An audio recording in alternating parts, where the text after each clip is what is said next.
Hello students, कैसे हैं आप। मैं हूं प्रकाश पालीवाल। चलिए आज एक बहुत इंपॉर्टेंट टॉपिक पे चर्चा करते हैं। एक बड़ा ऐतिहासिक फैसला हुआ है जो एनआरए के ऊपर हुआ है। किसके ऊपर हुआ है? एनआरए के ऊपर में। एनआरए का फुल फॉर्म है नेशनल रिक्रूटमेंट एजेंसी, राष्ट्रीय भर्ती परीक्षा। ठीक है, क्या है ये राष्ट्रीय भर्ती परीक्षा, क्या है ये नेशनल रिक्रूटमेंट एजेंसी, इसके ऊपर आज चर्चा करेंगे। बहुत ही व्यापक चर्चा होगी और इस चीज में हम समझाएंगे आपको कि एनआरए क्या होता है, एनआरए क्यों बनाया गया है, किस लिए बनाया गया है, इससे क्या फायदा होगा, इससे क्या नुकसान हो सकते हैं, हर चीज के ऊपर मैं आज डिस्कशन करने वाला हूं। ठीक है, तो एनआरए के ऊपर में आपने बहुत सारे वीडियोस देखे होंगे, बहुत सारे न्यूज पढ़े होंगे, लेकिन आज मैं आपको क्लियर करूंगा कि असलियत में एनआरए है क्या। ठीक है, तो एनआरए जो है, सबसे पहले स्टार्ट करते हैं। एनआरए जो है उसका फुल फॉर्म है नेशनल रिक्रूटमेंट एजेंसी, इसे हिंदी में कहते हैं राष्ट्रीय भर्ती परीक्षा।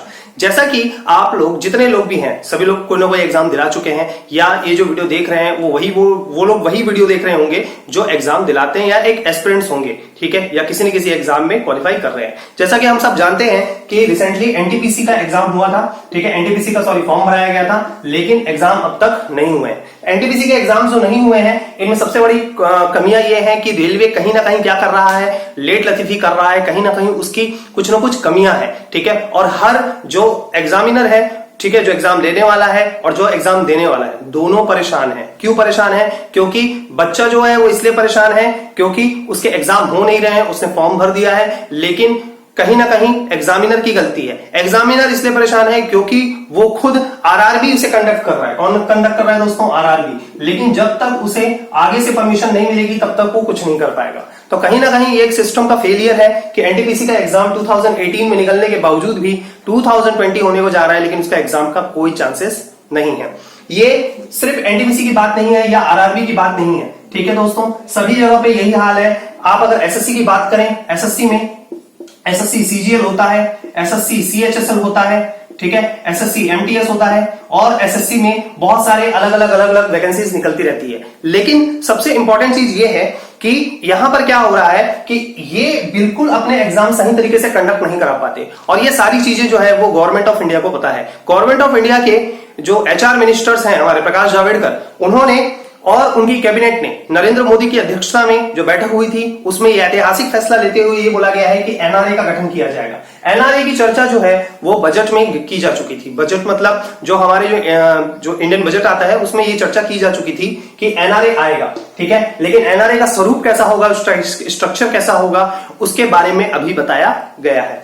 तो नरेंद्र मोदी जी की अध्यक्षता में जो कैबिनेट की बैठक हुई उसमें यह फैसला लिया गया कि एनआरए बनाया जाएगा। अब क्या होगा एनआरए का काम, चलिए बात करते हैं। एनआरए जो होगा दोस्तों वो क्या करेगा अभी फिलहाल के लिए, ठीक है, हमारे देश में अलग अलग एग्जाम्स होते हैं। ठीक है, जैसे बैंकों के एग्जाम आईबीपीएस लेता है, एसबीआई अपने अलग एग्जाम कंडक्ट कराता है, एनटीपीसी जो है, ठीक है, सॉरी आरआरबी जो है, आरआरबी का फुल फॉर्म होता है रेलवे रिक्रूटमेंट बोर्ड, और फिर होता है आपका एसएससी, ठीक है, स्टाफ सिलेक्शन कमीशन। इसके अलावा तीसरा जो सबसे इंपॉर्टेंट है वो है आईबीपीएस।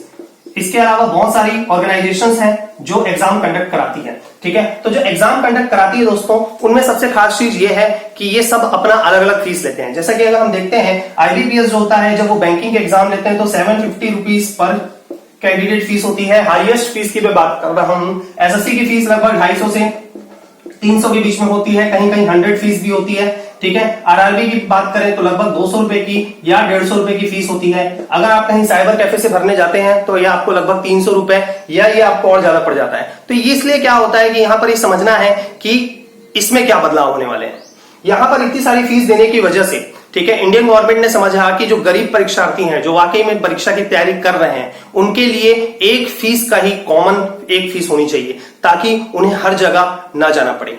ठीक, मतलब क्या होता है कि अगर कोई पुअर स्टूडेंट है, मान के चलिए मैं हूं और मैं हर एग्जाम दिलाना चाहता हूं क्योंकि मेरी तैयारी है, लेकिन होता क्या है कि यहाँ पर 750 रुपए फीस देने हैं, फिर यहाँ पर 250 रुपए फीस देने हैं, फिर यहाँ 200 रुपए फीस देने हैं, उसके बाद में अपने स्टेट गवर्नमेंट में जो भी एग्जाम होंगे छोटे मोटे उसमें भी फीस जमा करनी है। तो बर्डन जो है वो बहुत बढ़ जाता है। इसके अलावा बुक्स खरीदनी पड़ती है, उसके अलावा मंथली मैगजीन खरीदनी पड़ती है, बहुत सारे खर्चे हो जाते हैं एक एस्पिरेंट्स के लिए।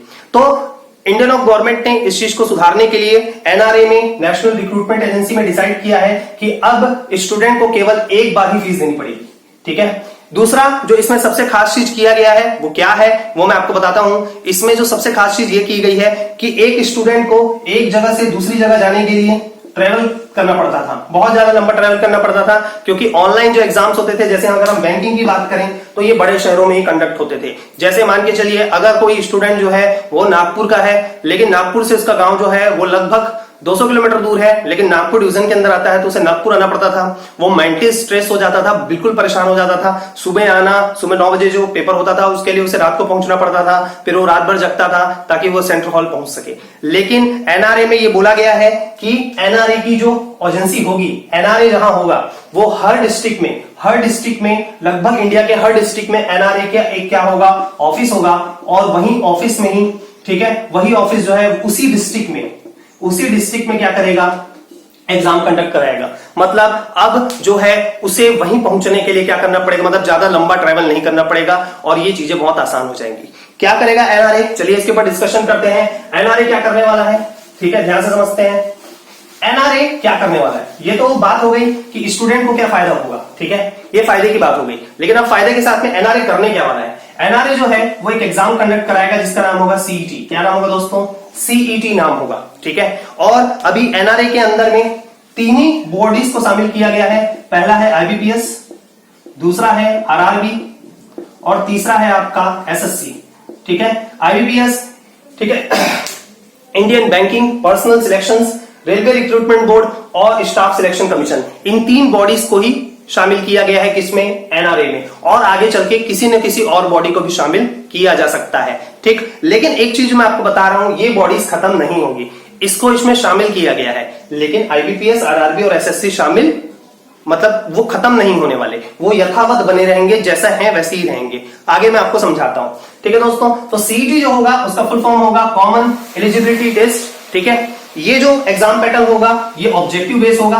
पहले जो क्या करेगा, एनआरए एक टेस्ट लेगा जिसका नाम होगा सीईटी। क्या होगा दोस्तों, सीईटी होगा, और ये ऑब्जेक्टिव पैटर्न पे होगा। क्या होगा, ऑब्जेक्टिव पैटर्न पे। जैसा कि हम सब जानते हैं कि आईबीपीएस में प्री होता है, आरआरबी में भी प्री होता है, एसएससी में भी प्री होता है, ठीक है, प्री, ठीक है। तो ये जो प्री है वो सीईटी ले लेगा, मतलब एनआरए जो है सीईटी के फॉर्म में आपका प्री ले लेगा, ठीक है दोस्तों। अब जो ये सीईटी लेगा, ध्यान से समझेंगे, ये जो सीईटी एग्जाम होगा इसमें क्या होगा, आपका एक स्कोर कार्ड दिया जाएगा आपको, और ये जो स्कोर कार्ड होगा ये 3 ईयर के लिए क्या होगा, वैलिड होगा, ठीक है। 3 ईयर के लिए क्या होगा, वैलिड होगा। ध्यान से समझेंगे, एनआरए जो है वो एक सीईटी एग्जाम लेगा जिसका नाम होगा कॉमन एलिजिबिलिटी टेस्ट, ठीक है। और ये जो है लगभग समझ लीजिए हर साल में 2 बार बोला गया है, 2 टाइम बोला गया है, इन एवरी ईयर, ठीक है। साल में 2 बार ये एग्जाम लिया जा सकता है, ठीक है, 2 टाइम इन एवरी ईयर, ठीक है। 2 साल में 1 बार ये एग्जाम लिया जा सकता है। इस पॉइंट को आपको ध्यान रखना है। सीईटी जो है वो 2 साल में 1 बार लिया जा सकता है, ठीक है, सॉरी 1 साल में 2 बार लिया जा सकता है, और ये 3 साल के लिए वैलिड होगा जितना भी आप इसमें स्कोर करते हैं। अब जो सबसे इंपॉर्टेंट चीज है कि एनआरए में आपको सिर्फ 1 बार फीस पे करनी पड़ेगी, और उसके बाद में जब अगर आप सीईटी क्लियर कर लेते हैं या जितना भी सीईटी क्लियर करने का होगा, उसके बाद जो टायर 2 और टायर 3, जैसे किसी एग्जाम्स में प्री के बाद मेंस होता है, तो मेंस जो है वो आईबीपीएस, आरआरबी और एसएससी ही लेगा, ठीक है। मैं आपको पहले ही बता दूं, ये जो एग्जाम है टायर 2 और टायर 3 वो आईबीपीएस, आरआरबी और एसएससी ही लेगा। खाली जो प्री का एग्जाम है वो कौन लेगा, सीईटी ही लेगा, ठीक है। सीईटी 3 साल तक वैलिड होगी। अब मैं, अगर आपको समझ में नहीं आ रहा है तो मैं एक बार और आपको क्लियर कर दूं, इस चीज को समझिएगा। जैसे क्या होगा दोस्तों, मान के चलिए सीईटी का आपने एग्जाम दिलाया, अब मान के चलिए 200 नंबर का पेपर होगा, 200 नंबर का, अभी तक डिक्लेयर नहीं किया गया है। सीईटी ने ये नहीं, सॉरी एनआरए ने ये नहीं बताया है कि वो क्या करने वाला है, मतलब प्री क्लियर करेगा, मतलब सॉरी वो ऑब्जेक्टिव तो रखेगा पैटर्न को, लेकिन ये नहीं बताया कि सिलेबस क्या होगा या कितने नंबर का होगा। हम अंदाजा लगा रहे हैं कि ये मान के चलिए 200 नंबर का होगा, तो 200 नंबर में अगर आप मान के चलिए 150 लेकर आते हैं, ठीक है दोस्तों, क्या लाते हैं 150, और ये 150 नंबर आपका कितने साल के लिए वैलिड होगा, 3 साल के लिए वैलिड होगा, ठीक है। तो अब समझ लीजिए 200 नंबर में अगर आपने 150 नंबर लाया और ये 3 साल के लिए वैलिड है, इसका मतलब अब आपको वापस प्री दिलाने की जरूरत नहीं है। अब इनमें से कोई भी एजेंसी, आईबीपीएस, आरआरबी और एसएससी, मान के चलिए वैकेंसी निकालती है। एग्जाम, अगर हम एग्जांपल के लिए समझें, अगर हम बोलते हैं एसएससी ने अपनी वैकेंसी निकाली, तो एसएससी जो है वो अपने प्री वाले चीज को छोड़कर सीधा सिलेक्शन प्रोसेस पे जाएगी। सिलेक्शन प्रोसेस पे जाने के बाद में वो डिसाइड करेगी कि हमारा जो कट ऑफ है वो मान के चलिए 150 है, ठीक है। तो 150 जिसका भी है वो सब आ जाइए, 150 के ऊपर जिसका भी है वो सब आ जाइए। तो 150 जितना भी लोगों ने स्कोर किया है या 150 से ज्यादा जितने लोगों ने स्कोर किया है वो किस में चले जाएंगे, एसएससी के पैटर्न में चले जाएंगे और एसएससी उनका प्रीलिम्स ना लेकर आगे के जो प्रोसीजर है उसको फॉलो करेगा। तो एक हिसाब से हम समझ सकते हैं कि आपके पास में एक फीस भी जो आपको एक ही बार पे करनी पड़ेगी। नहीं तो होता क्या था कि एसएससी के प्री में भी आपको एक बार फीस भरनी पड़ रही है, मेंस में भी आपको एक बार फीस भरनी पड़ रही है। मैक्सिमम ऐसे कई सारे ऑर्गेनाइजेशन है जहां पर प्री में, मेंस में और टायर 1 टायर 2 के हिसाब से क्या करना पड़ता है, फीस पे करनी पड़ती है। लेकिन एनआरए में क्या करना पड़ेगा, आपको सिर्फ और सिर्फ फीस एक बार पे करनी पड़ेगी। ठीक है। अच्छा, अगर आप सीईटी क्लियर कर लेते हैं तो इनमें से कोई भी वैकेंसी निकाले, ठीक है, अगर आईबीपीएस भी निकाले या आरआरबी भी निकाले या एसएससी भी निकाले तो आप क्या कर सकते हैं, सीधा सीधा उसमें अप्लाई कर सकते हैं। अब क्या होगा, ध्यान से समझने वाली चीज है दोस्तों कि इंडियन गवर्नमेंट ये कहती है कि लगभग जो मैं आपको बता रहा हूं कि यहां पर 1,25,000 पोस्ट के लिए, ठीक है, 1,25,000 पोस्ट के लिए लगभग 2.5 करोड़ लोग हर साल क्या देते हैं, एग्जाम देते हैं। ये इंडियन गवर्नमेंट की रिपोर्ट है कि लगभग 1,25,000 पोस्ट के लिए 2.5 करोड़ लोग इस देश में क्या देते हैं, एग्जाम देते हैं। और ये चीज होती है कि सभी लोग एग्जाम में कूद पड़ते हैं और अच्छे लोगों का सिलेक्शन नहीं हो पाता, ठीक है, और जो वाकई में काबिलियत है वो कहीं ना कहीं दब जाते हैं कट ऑफ के चक्कर में। तो यहां पर कट ऑफ का खेल होगा, लेकिन कट ऑफ का खेल कौन डिसाइड करेगा, स्टार्टिंग में सीईटी। अगर आप सीईटी में बहुत अच्छा स्कोर करते हैं तो बाद में डिसाइड करेगी आईबीपीएस, आरआरबी, एसएससी कि कितने नंबर वालों को क्या करना है, अंदर लेना है, और वो उसके हिसाब से उन्हें टायर 2 और टायर 3 के हिसाब से क्या करेगी, सिलेक्शन प्रोसेस में डालेगी। आपको बस ये समझना है, अगर आप बहुत ज्यादा कंफ्यूज हैं एनआरए को लेकर तो आप समझ लीजिए, लास्ट में मैं आपको बता रहा हूं एनआरए जो है दोस्तों क्या करने वाला है। एनआरए नेशनल रिक्रूटमेंट एजेंसी एक एग्जाम लेगा साल में 2 बार, ठीक है, साल में 2 बार एक एग्जाम लेगा जिसका नाम होगा सीईटी। क्या नाम होगा, सीईटी, कॉमन एलिजिबिलिटी टेस्ट, ठीक है। उसके बाद में वो क्या करेगा, वो जो आप उसमें जितना भी स्कोर लाएंगे वो कितने साल तक वैलिड होगा दोस्तों, 3 साल तक ये क्या होगा, वैलिड होगा, ठीक, ये 3 साल तक वैलिड होगा। और उसके स्कोर कार्ड के बेस पे जो भी लोग वैकेंसी निकालेंगे, चाहे वो आईबीपीएस हो, आरआरबी हो और एसएससी हो, मैं इन तीनों की बात क्यों कर रहा हूं, क्योंकि अभी इन तीनों बॉडी को ही शामिल किया गया है किसमें, एनआरए में। ओके, इसके बाद में जब वो आईबीपीएस, आरआरबी और एसएससी जब वैकेंसी निकालेगी तो आप उसका ऑलरेडी प्री क्लियर कर चुके हो सीईटी के थ्रू, ठीक है, सीईटी के थ्रू आप उसका क्या कर चुके हो, क्लियर कर चुके हो, क्या, प्री। लेकिन जब आप मेंस दिलाने जाओगे तो ये एग्जाम आईबीपीएस, आरआरबी और एसएससी ही लेगा, ठीक है। लेकिन वो उसमें कई, जैसे अभी क्या हुआ है, आरआरबी ने अपनी तरफ से डिक्लेयर किया है कि अगर सीईटी के बेस पे बच्चे आते हैं तो हम डायरेक्ट सिलेक्शन दे देंगे, खाली फिजिकल और जो आपका अदर प्रोसीजर होता है वो लेंगे और उसके बाद में उन्हें सिलेक्शन दे देंगे। पर सबसे खास चीज जो आपको समझनी है कि ये जो चीजें हैं, ये जितनी भी सारी चीजें जो मैं आपको बता रहा हूं, ये सिर्फ और सिर्फ लागू होती है आपका किसके ऊपर में, ग्रुप बी, ठीक है, ग्रुप बी और ग्रुप सी, ठीक है। नॉन टेक्निकल एग्जाम्स के लिए ये होगा। नॉन टेक्निकल एग्जाम्स मतलब गैर तकनीकी भर्तियां, ठीक है, नॉन टेक्निकल एग्जाम्स के लिए होगा। जैसे आपका assistant loco pilot, junior engineer, इन लोगों के ऊपर ये चीज लागू नहीं होगी अभी। इन फ्यूचर हो जाए तो अलग बात है, लेकिन अभी फिलहाल नहीं होगी। ग्रुप ए बी और ग्रुप सी का मतलब होता है दोस्तों आपका वो एग्जाम्स जिसमें आपको ऑफिसर्स नहीं होते, नॉन गेजेटेड ऑफिसर बोल सकते हैं, जैसे आईएएस, आईपीएस। इसके अंदर में मैं आपको एक और चीज बता दूं, स्टेट के जितने भी एग्जाम हैं, जैसे छत्तीसगढ़ में जो एग्जाम होंगे पटवारी का, रेवेन्यू इंस्पेक्टर का या फिर डिप्टी कलेक्टर का, नायब तहसीलदार का, ये इसके दायरे में नहीं आते।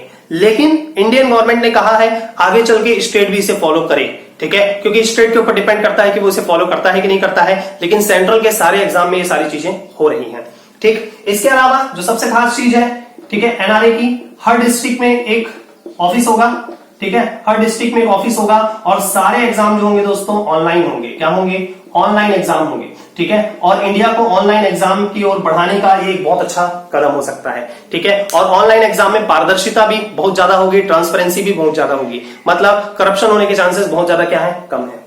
अब हम जानते हैं इसमें कौन कौन से ड्रॉबैक्स हैं, कौन कौन सी कमियां हैं जो हमें दिखाई देती हैं। ड्रॉबैक्स की, कमियां की बात करें तो एक चीज याद रखेंगे दोस्तों, आरआरबी जो है वो बहुत ही लेट लतीफ है, एसएससी भी बहुत लेट लतीफ है, लेकिन आईबीपीएस जो है वो लगभग अपने एग्जाम सही टाइम पे कंडक्ट कराता है और सही टाइम पे उनकी वैकेंसी भी ले लेता है। अगर मान के चलिए आरआरबी जो है लगभग 2 साल तक वैकेंसी ना निकाले, ठीक है, या एसएससी भी 2 साल तक अपने प्रोसीजर को कंप्लीट ना करे, तो इस दौरान में अगर साल में 2 बार, ध्यान से समझेंगे दोस्तों, आरआरबी, एसएससी ये जो दोनों हैं, अगर ये सही मायने में सही मायने में एग्जाम कंडक्ट ना कराए और पुराने एग्जाम को भी सही टाइम पे ना ले। क्योंकि देखिए टायर 1 तो आप दे देंगे और टायर 1 का रिजल्ट जो है एनआरए डिक्लेयर कर देगा, कोई दिक्कत नहीं है, ठीक है, सीईटी का क्लियर कर देगा। लेकिन टायर 2 और टायर 3 तो लेने ही इनको ही है ना, आरआरबी और एसएससी को। अगर इन्होंने उस प्रोसीजर को सही तरीके से फॉलो नहीं किया तो एनआरए फ्लॉप हो जाएगा। याद रखेंगे, एनआरए फ्लॉप हो जाएगा अगर आरआरबी और एसएससी ने अपना सेकंड और थर्ड प्रोसीजर को ठीक से नहीं किया। तो अगर उन्होंने ठीक से कर दिया तो अच्छी बात है, क्योंकि आरआरबी और एसएससी अब किसके अंदर आ जाएंगे, एनआरए के अंदर आ जाएंगे। तो एनआरए उनसे काम तो करवा लेगा, एक चीज तो तय है। अगर वो काम फिर भी नहीं हुआ तो इसका कोई मतलब नहीं होगा। ठीक, अब समझते हैं कि आरआरबी अगर 2 साल बाद या एसएससी 2 साल बाद एग्जाम निकाले तो इससे क्या प्रॉब्लम होगा। प्रॉब्लम यह होगा दोस्तों कि सीईटी क्लियर करने वाले अगर साल में आप 2 बार एग्जाम दिला रहे हैं, ठीक है, और दोनों बार आपने स्कोर कर लिया है, तो अगर आप 2 साल में 4 बार स्कोर कर लेंगे और 4 बार स्कोर करने के बाद जब आप सीईटी में पहुंचेंगे तो काफी लोग जो है वो सीईटी क्लियर करने वाले हो जाएंगे और यहां पर रश जो है वो बहुत ज्यादा बढ़ जाएगा आरआरबी और एसएससी में, और हाल पहले जैसा ही हो जाएगा। हाँ, थोड़ी संख्या कम होगी स्टूडेंट की, लेकिन रश तो बढ़ ही जाएगा। आईबीपीएस अपना एग्जाम सही टाइम पे कंडक्ट कराता है, तो आईबीपीएस जो है वो हम ये समझ सकते हैं कि आईबीपीएस सही मायने से इसको फॉलो कर सकता है, लेकिन अगर आईबीपीएस अपनी कंटिन्यूअसली बनाए रखे तो। ठीक है, तो एक चीज समझने वाली दोस्तों कि जो एनआरए है, नेशनल रिक्रूटमेंट एजेंसी, राष्ट्रीय भर्ती परीक्षा, ये एक बहुत अच्छा कदम है उन बच्चों के लिए जो बहुत दूर दराज में रहते हैं, जो बड़ी मेहनत से पढ़ते हैं, ठीक है, और कम संसाधनों के बावजूद भी सक्सेस होते हैं। उनके लिए ये बहुत ही बेहतर अपॉर्चुनिटी है, क्योंकि उनके ऊपर फाइनेंशियल बर्डन बहुत ज्यादा क्या होने वाला है, कम होने वाला है। दूसरा, पुलिस डिपार्टमेंट और जो लोकल अथॉरिटी होती है जो एग्जाम कंडक्ट करवाने में हेल्प करती है किसकी, बॉडीज की, उनके ऊपर भी बर्डन कम हो जाएगा। क्योंकि क्या होता है, जब एग्जाम दिलाने के लिए बड़े छोटे शहरों से जब बड़े शहरों में लोग आते हैं तो ट्रांसपोर्टेशन, ट्रेनों में भीड़ हो जाती है। जैसे कि आप देखेंगे रेलवे के एग्जाम्स में इतनी ज्यादा भीड़ हो जाती है कि लोग इतने परेशान हो जाते हैं। ये सारी चीजों की क्या हो जाएगी, वेटेज कम हो जाएगा और जो समस्या है वो खत्म हो जाएगी। आप देखेंगे जैसे कभी रेलवे की भर्ती होती है तो पूरे के पूरे ट्रेनों में भर भर के लोग कहां होते हैं, एक जगह से दूसरी जगह जाते हैं। इसकी वजह से उन्हें भी परेशानी होती है और साथ में दूसरे पैसेंजर्स को भी परेशानी होती है। तो ये प्रॉब्लम्स खत्म हो जाएंगी। एनआरए जो है वो हर डिस्ट्रिक्ट के ऑफिस में खुलेगा, जिसकी वजह से सबसे कम से कम क्या होगा कि यहां पर प्रॉब्लम्स नहीं रहेंगी। एक और चीज जो दोस्तों जो मैं आपको बताना चाहता हूं, बहुत जो खास है, ठीक है, आपको मैं बता रहा हूं। अब आप सोचेंगे अगर आप 10th पास हैं या 12th पास हैं तो उसके लिए क्या है। ठीक, 10th पास ये 3 कंडक्ट हिसाब से होगा दोस्तों, 10th, 12th और ग्रेजुएशन। ठीक है, मैं आपको बता रहा हूं, ध्यान से समझेंगे। 10वीं, 12वीं और स्नातक 3 लेवल पे ये परीक्षाएं होंगी एनआरए की। ठीक है, 10th में देखिए कई बार क्या होता है कि एसएससी सीएचएसएल, एसएससी जो सीएचएसएल होता है, ठीक है, वो 12th पास होता है। ठीक है, एसएससी सीएचएसएल इसमें भी होता है और एसएससी सीजीएल इसमें भी होता है। ठीक है, अब होगा क्या आपका, एक चीज ध्यान से समझेंगे। मान के चलिए आपने सीईटी का एग्जाम दिलाया। कौन सा एग्जाम दिलाया दोस्तों, सीईटी का आपने एग्जाम दिलाया। अब सीईटी का एग्जाम दिलाने के बाद में अगर आप 10th पास हैं तो एसएससी ने जो 10th पास पे बेस पे जो भी एग्जाम निकाला है उसमें आप क्या करेंगे, अप्लाई कर सकते हैं। याद रखेंगे। ठीक, अगर मान के चलिए आपने सीईटी क्लियर कर लिया है, सीईटी में जितना भी नंबर है अगर वो ला लिया, ठीक है, तो आप अगर 12th पास हैं तो आप एसएससी सीएचएसएल में भी क्या कर सकते हैं, ट्राई कर सकते हैं। फिर अगर आप ग्रेजुएशन के बेस पे फॉर्म भरते हैं, ग्रेजुएशन के फॉर्म, क्योंकि आपको देखिए आप तीनों बेस पे भी एग्जाम दिला सकते हैं, 10th, 12th और ग्रेजुएशन तीनों बेस पे एग्जाम दिला सकते हैं। ठीक है, अगर आपने मान के चलिए ग्रेजुएशन बेस पे एग्जाम दिलाया, ग्रेजुएशन बेस पे क्या दिलाया, एग्जाम दिलाया, तो आप एसएससी सीजीएल के लिए क्या कर सकते हैं, अप्लाई कर सकते हैं। इसके अलावा आईबीपीएस और आरआरबी है। ठीक है, आईबीपीएस और आरआरबी भी वहां पर रहेगा आपका। ठीक है, लेकिन आप अगर ये सोच रहे होंगे कि अगर आपने ग्रेजुएशन लेवल का एग्जाम दिया है, ठीक है, तो आप 10th और 12th के लिए भी क्वालिफाई हो जाएंगे, तो बात गलत है। आपको अलग अलग सेपरेट क्या करना पड़ेगा, क्वालिफाई करना पड़ेगा। 10th का भी अलग से और 12th का भी अलग से और ग्रेजुएशन का भी क्या करना पड़ेगा, अलग से क्या करना पड़ेगा, आपको एग्जाम दिलाना पड़ेगा। ठीक है, ऐसा नहीं होगा कि अगर आप ग्रेजुएशन का एग्जाम दिलाते हैं तो आप 10th और 12th के लिए भी क्या हो जाएंगे, क्वालिफाई हो जाएंगे। ठीक है, इस पॉइंट को आपको ध्यान रखना है। इसके अलावा आपको एक और चीज बता दूं, इसमें एसटी, एससी और ओबीसी इनके लिए रिजर्वेशन होगा, एज रिस्ट्रिक्शन भी होगी। एज, ठीक है, एज के लिए रिस्ट्रिक्शन भी हो सकती है, एज के लिए आपको छूट भी दी जा सकती है। ठीक है, आपको जैसे मान के चलिए जनरल कैटेगरी, इसमें फीस में भी छूट होगी, एसटी, एससी, ओबीसी के लिए, और आपका एज में भी छूट हो सकती है। ठीक है, अभी तक बहुत ज्यादा व्यापक रूप से इसके बारे में नहीं बताया गया है। अच्छा, अब ये काम करना कब से चालू करेगा, सबसे पहली बात ये काम करना चालू करेगा लगभग 2021 में। मैंने ऐसा क्यों कहा 2021, क्योंकि 2020 में अब ज्यादा ईयर बचा ही नहीं है। लगभग 5 से 6 महीने इस बॉडी को काम करने के लिए और इनके चार्टर बनने के लिए लगेंगे, ठीक है। और लगभग इनका जो समय है, इनकी जो पॉलिसीज हैं, इसे बनने के लिए कम से कम 5-6 महीने तो इसे लगने चाहिए। हो सकता है कि 2021 में जो भी एग्जाम हो वो से NRA ही क्या कराए, कंडक्ट कराए। इस पॉइंट को आपको ध्यान रखना है। NRA जो है वो 2020 से ही 21 से ही क्या हो सकता है, काम करना चालू कर सकता है, या 2020 के एंड में भी क्या कर सकता है, काम करना चालू कर सकता है। ठीक है दोस्तों, इस पॉइंट को आपको ध्यान रखना है, बहुत इंपॉर्टेंट पॉइंट है। ठीक, अब जो सबसे इंपॉर्टेंट चीज यहां पर जो सबसे इंपॉर्टेंट चीज है कि सीईटी जो है वो अपना सिलेबस कैसे रखेगा। देखिए, सिलेबस के बारे में अभी तक कुछ नहीं बताया गया है, सिलेबस के बारे में अभी कुछ भी पॉइंट नहीं बताया गया। बस ये बोला गया है कि यहां पर क्या होगा कि 22 जो लैंग्वेजेस हैं, ठीक है, 22 लैंग्वेजेस जो हैं, जो हमारे कॉन्स्टिट्यूशन के 8th शेड्यूल में है, ठीक है, जैसे हिंदी, ठीक है, हिंदी हो गया, कश्मीरी हो गया, बोडो हो गया, संथाली हो गया, कन्नड़ हो गया, मलयालम हो गया, ठीक है, तमिल हो गया, तेलुगु हो गया, मराठी हो गई, ठीक है, गुजराती हो गई, राजस्थानी हो गई, सॉरी राजस्थानी बोल रहा हूं आपका मैथिली हो गई, ठीक है। ये जो सारे लैंग्वेजेस हैं 22 लैंग्वेजेस, इन लैंग्वेजेस में ही ये सारे एग्जाम पेपर होंगे। अब आप सोचेंगे सर होगा क्या, मतलब एक बार बता तो दीजिए सीईटी में होगा क्या। तो कुछ नहीं होगा दोस्तों, जो सभी लोग गैस कर रहे हैं वो भी हम भी गैस कर रहे हैं। सीईटी में क्या करने वाला है आपका, देखिए सीईटी का सिलेबस आपके सिलेबस जैसा ही होगा, ठीक है। मैथ्स होगा, रीजनिंग होगी, इंग्लिश होगा, जीएस होगा। तो 4 पार्ट होंगे। हो सकता है वो 50-50 नंबर के 4 पार्ट रख दें, 50 चौके 200 हो जाए, ठीक है। तो 200 जो है दोस्तों, ठीक है, 50 चौके क्या हो जाए, 200 नंबर का एग्जाम हो जाए। और इस 200 में आपको कवर करना हो जितना भी आपका क्या हो, एक स्कोर कार्ड जो देगा कौन, आपका NRA। ठीक, अब होगा क्या कि सीईटी में आप जो भी लैंग्वेज दें, अब ये 50 लैंग्वेज है, अब क्या होगा, ये तो पूरे देश भर में कॉमन होगा ना। तो भाई मैं हिंदी जानता हूं, मध्य प्रदेश वाले हिंदी जानते हैं, उत्तर प्रदेश वाले हिंदी जानते हैं, बिहार वाले हिंदी जानते हैं, ठीक है, लेकिन जो बिहार में नेपाल तरफ है वो कैसे जानेंगे।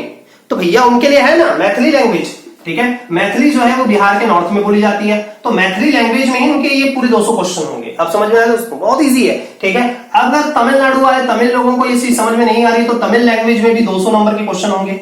हम अगर हिंदी भाषी है तो हम अपना ऑप्शन सिलेक्ट करेंगे और हिंदी में पेपर देंगे और 200 नंबर का हो जाएगा। जिसको इंग्लिश में दिलाना है वो 200 नंबर का इंग्लिश में दिलाएगा दोस्तों। तो बस यही है, कुछ नहीं है, ठीक है। 22 लैंग्वेजेस में आपका सीईटी क्या करेगा, एग्जाम कंडक्ट कराएगा।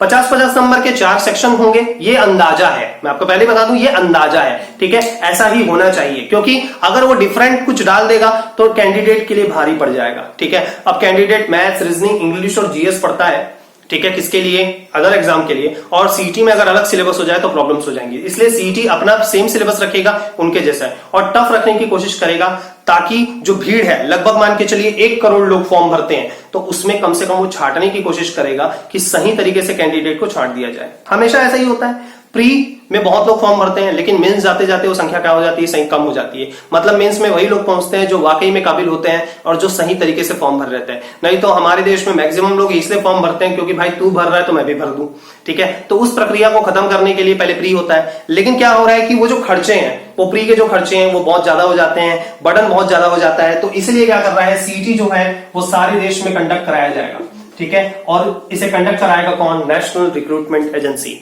तो आई होप आप दोस्तों ये सारी चीजें समझ में आई होंगी। तो ओवरऑल एक बार फिर से समरी स्टार्ट कर देते हैं। एनआरए, नेशनल रिक्रूटमेंट एजेंसी, साल में 2 बार पेपर लेगी, साल में 2 बार अभी कहा गया है, हो सकता है 1 बार भी हो, ठीक है। इस एग्जाम का नाम होगा कॉमन एलिजिबिलिटी टेस्ट। इसके बेस पे आपको 3 साल के लिए क्या दिया जाएगा, एक स्कोर कार्ड दिया जाएगा, ठीक है। और इस स्कोर कार्ड के बेस पे आप एसएससी, आईबीपीएस और आरआरबी, ठीक है, एसएससी, आईबीपीएस और आरआरबी, रेलवे रिक्रूटमेंट बोर्ड, इन तीनों को ही शामिल किया गया है। अभी आगे और कर सकते हैं, इनमें अप्लाई कर सकते हैं, ठीक है। अप्लाई करने के वक्त में आपका प्री एग्जाम मान के चलिए सीईटी ले लेगा, उसके बाद 2nd और 3rd स्टेज, किसी में 3rd स्टेज नहीं होगा, 2nd स्टेज ही होगा, तो उसमें आप क्वालिफाई कर सकते हैं और सिलेक्शन पा सकते हैं। सरलता थोड़ी सी बढ़ा दी गई है आपके लिए, मेहनत करना आपके हाथ में है। मैक्सिमम भारत में कई स्टूडेंट्स हैं जो बहुत मेहनत करते हैं, लेकिन कई लोग सिर्फ और सिर्फ क्या कर रहे हैं, पढ़ रहे हैं, वो मेहनत नहीं कर रहे हैं, ठीक है दोस्तों। तो आई होप आपको ये वीडियो पसंद आया होगा, आपको समझ में आया होगा कि एनआरए क्या है, ठीक है। तो चलिए, थैंक यू, और लग जाइए पढ़ाइयों में। लेकिन अब जब तक एनआरए का सिस्टम नहीं आ जाता तब तक अपनी पढ़ाई जारी रखिए, क्योंकि सिलेबस वही होने वाला है, सिलेबस और कुछ एक्स्ट्रा नहीं होने वाला है, ठीक है दोस्तों। Thank you.